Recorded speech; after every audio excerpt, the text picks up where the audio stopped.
بسم اللہ الرحمن الرحیم۔ زبیر اسلم عرف جھارا پہلوان کو کس کی نظر لگی؟ جھارا پہلوان 1960 میں پاکستان کے مشہور پہلوانوں کے خانوادے میں پیدا ہوئے۔ وہ اسلم پہلوان عرف اچھا رستم پاکستان کے منجلے بیٹے، بھولو پہلوان رستم جماں کے بھتیجے، امام بخش پہلوان رستم ہند کے پوتے اور گاما پہلوان ستارہ ہند کے نواسے تھے۔ غلام حسین گاما پہلوان رستم جماں جھارا کے دادا امام بخش کے بڑے بھائی تھے۔ اس لحاظ سے جھارا ننہال اور دودھیال کی وراثت کے صحیح امین اور فرزند قرار پاتے ہیں۔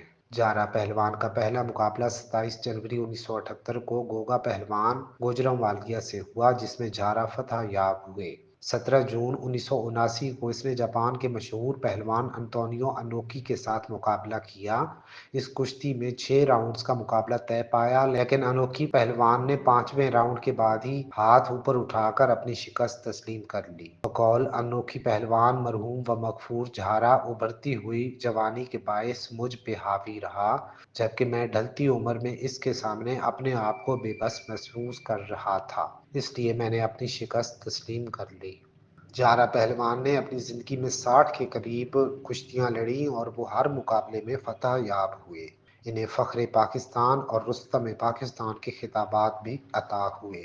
جھارا پہلوان کو ان کا کوئی حریف اکھاڑے میں زیر نہیں کر سکا۔ جھارا پہلوان تو تھا لیکن فلسفی نہیں تھا۔ اپنے تایا بھولو، والد اچھا پہلوان اور دیگر شاہ زور چچاؤں کی وفات کے بعد وہ خوراک تو بہت اچھی لیتا رہا، لیکن محنت اور ورزش سے جی چرانے لگا۔ ماہرین اور پہلوان کہتے ہیں کہ جھارے کی ورزش اور خوراک کے درمیان توازن ختم ہو گیا تھا، حالانکہ یہ تمام باتیں بے بنیاد ہیں۔ جھارا الصبح ہی دریائے راوی کے کنارے کسرت کے لیے پہنچ جاتا تھا۔ اکثر بڑے اور نامی گرامی پہلوان اکھاڑے میں اس کی کسرت دیکھ کر ہی بھاگ جاتے تھے اور اس کے ساتھ مقابلہ کرنے کی جرات نہیں کرتے تھے۔ جھارے کا جسم گونگے پہلوان کے جسم سے زیادہ خوبصورت تھا اور بعض لوگ اس کا جسم دیکھنے کے لیے الصبح دریا کے کنارے آ جاتے تھے۔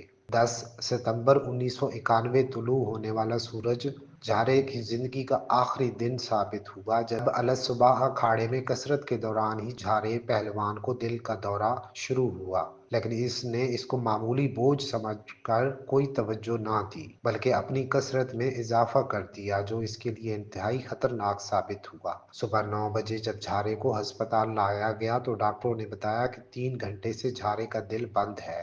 اس کا ہیوی ڈیوٹی جسم پھیپھڑے اور دماغ کے طاقتور ہونے کی وجہ سے اس کا جسم کام کر رہا ہے اور مینٹل ڈیتھ کی جانب رواں دواں ہے۔ حالانکہ جھارا بالکل صحیح، تندرست اور چاق و چوبند نظر آ رہا تھا اور آخرکار ڈاکٹروں کی رائے صحیح ثابت ہوئی۔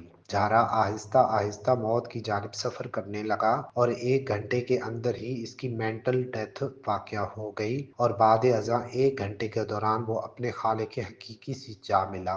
انا للہ و انا الیہ راجعون۔ حکومتی روایتی بے حسی کے باعث جھارا کی وفات کے 32 برس بعد بھی جھارا کے قد کاٹ کا کوئی پہلوان میسر نہ آ سکا۔